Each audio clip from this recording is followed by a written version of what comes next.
Allahu ma'i, Allahu syahidi, Allahu nadirun ilayya. Warahmatullahi wabarakatuh. Alhamdulillahilladzi hadana siratal mustaqim, siratal ladzina an'ama Allahu 'alaihim minan nabiyyin was-siddiqin wasyuhada'i was-salihin. Wassalatu wassalamu ala asyrafil anbiya'i wal mursalin, habibina wa syafi'ina wa maulana Muhammadin wa ala alihi wa ashabihi al-mujahidin at-tahirin. Amma ba'du, inni wa iyali wa ashabi dha'ifah wa fasiqah wa munafiqah wa muttar. Yang sama kita muliakan, kita cintai Tuan Guru kita Syekhuna Al-Arif Billah Sahibul Fadilah wal Karamah, Bapak Fajada. Kita doakan mudah-mudahan Allah panjangkan umur beliau, Allah sehatkan lahir dan batinnya, Allah permudah dalam segala urusannya, dan insya Allah diberkahi buat kita semua yang hadir kemari dari ilmu beliau, dari rahasia-rahasia beliau, dari nafahat beliau, semua tumpah kepada kita semua yang hadir malam ini. Para ulama, para kiai, para habaib, bil khusus juga penata acara yang saya tidak bisa sebutkan satu persatu. Kita doakan dengan kemuliaan guru-guru kita semua, kita termasuk orang-orang yang diberkahi Allah Subhanahu wa Ta'ala. Bapak Ibu Saudara, senang sekali lagi malam ini kita dapat berjumpa di tempat yang mulia ini, di pesantren Fajada, dalam rangka milad ke-6 sekaligus haul Uminda Hajah Hasanah dan Ayahanda Al-Maghfurlah Kiai Haji Mahmud.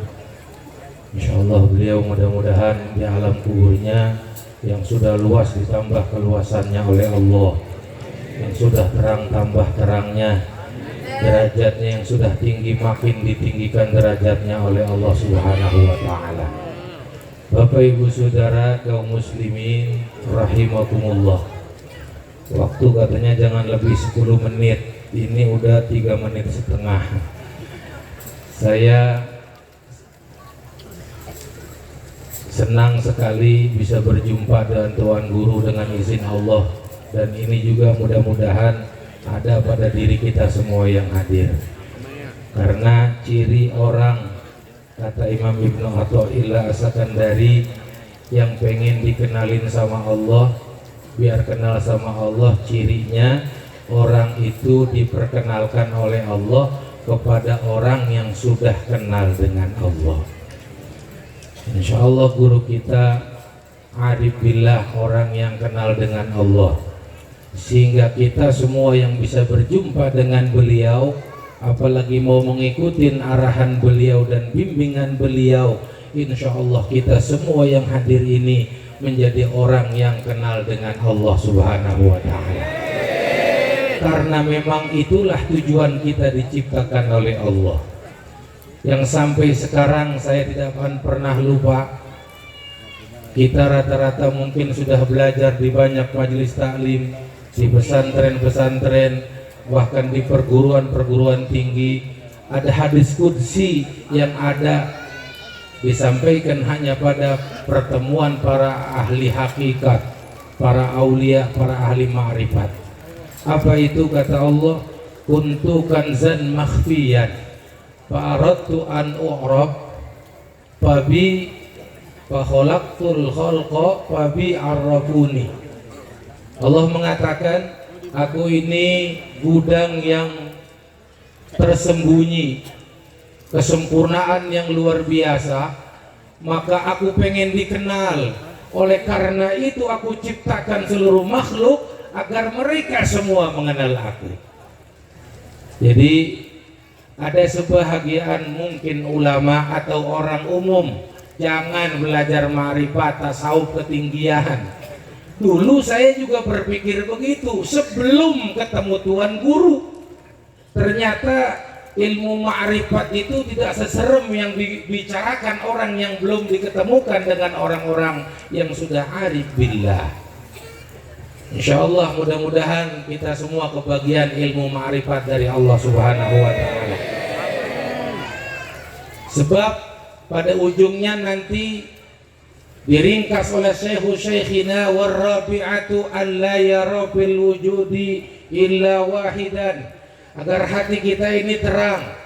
Kita disuruh ibadah, kan dasarnya tadi adalah kita diciptakan Al-Quran wa ma khalaqtul jinna wal insa illa liya'budun. Kenapa harus kenal Allah? Kan kita disuruh ibadah kepada Allah. Ternyata ibadah itu adalah jalan yang ujungnya harusnya mendatangkan kita agar bisa kenal dengan Allah Subhanahu wa ta'ala. Beliau jelaskan kita zikir, kita sholat, baca Quran, kita sedekah. Tujuan utama adalah membersihkan hati agar hati kita ini bisa menyaksikan Allah dengan apa yang kita lihat, kita dengar, dan kita rasa. Kita kan secara syariat sering, saya udah sholat, udah puasa, udah zakat, udah zikir, saya ngurus ini, saya mulu. Itu makomnya baru iyyaka na'budu, belum sampai kepada iyyaka nasta'in. Biar gampang, Al-Imam Al-Ghazali beliau mengasih satu perumpamaan. Sebab bil misali yatabayyanul hal. Dengan contoh itu biasanya sesuatu yang sulit jadi mudah kita bisa pahami. Masih ada waktu 2 menit setengah, terlalu biar tanggung. Beliau menjelaskan biar kita paham begini.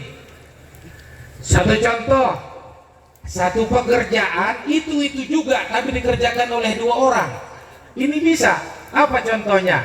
Seorang presiden ingin memberikan hadiah kepada salah seorang santri ketika dia berkunjung ke satu pesantren.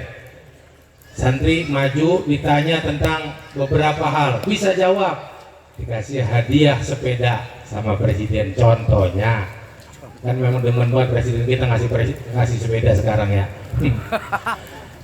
Presiden nggak mungkin bisa nganterin sendiri karena beliau sibuk. Sepeda kemudian dikasih hadiah, dianterin sama kurir. Sepeda dianterin sama siapa? Kurir. Sekarang saya tanya Bapak Ibu Saudara, yang ngasih sepeda presiden apa kurir? Yang ngasih sepeda? Bagaimana ceritanya? Tuh jawabannya berubah lagi. Presiden apa kurir yang ngasih sepeda? Jokowi. Coba ini satu kerjaan dikerjakan sama 2 orang. Hubungan kita kepada Allah. Jadi yang ngasih sebenarnya siapa? Jokowi. Presiden. Kurirnya Prabowo. Perantara. Zohir. Jadi kita itu sebenarnya yang ada ini zohirnya, ada hakikat di belakangnya. Kita sholat zohirnya, kita nyari kerja dapat duit, punya kerjaan, punya pangkat, punya jabatan, itu semuanya zohir. Hakikatnya adalah Allah. Makanya beliau kan juga ngasih contoh hidup yang paling enak, yang paling bahagia itu kayak tukang parkir.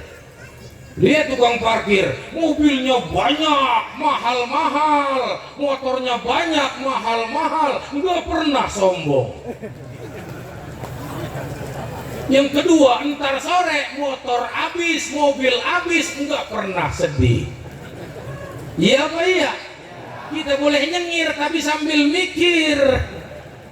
Inilah inna lillahi wa inna ilaihi. Udah habis pas banget, saya nggak mau suruh ada guru yang ngomong ya. Mudah-mudahan yang sebentar ini manfaat buat kita dunia dan akhirat. Terima kasih atas segala perhatiannya. Mohon maaf atas segala kekurangannya. Usikum wa nafsi bittaqwallah wal afu minkum. Wassalamualaikum warahmatullahi wabarakatuh.